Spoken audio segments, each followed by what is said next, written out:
শুরু করতে যাচ্ছি আল্লাহ রাসূল সাল্লাল্লাহু আলাইহি ওয়াসাল্লামের পূর্ণাঙ্গ জীবনী। আমরা গত পর্বে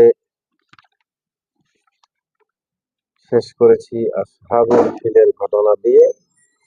আমরা এখন শুরু করব রাসূল সাল্লাল্লাহু আলাইহি ওয়াসাল্লামের যে পিতা আব্দুল্লাহ ওনার জীবনী থেকে। বিসমিল্লাহির রহমানির রহিম। আব্দুল্লাহ ছিলেন রাসূলুল্লাহ সাল্লাল্লাহু আলাইহি ওয়াসাল্লামের সম্মানিত পিতা।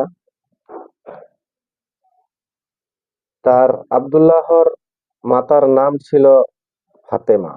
তিনি ছিলেন আমর বিন আয়েজ বিন ইমরান মাখজুম বিন ইয়াকজাহ বিন মুররাহর কন্যা।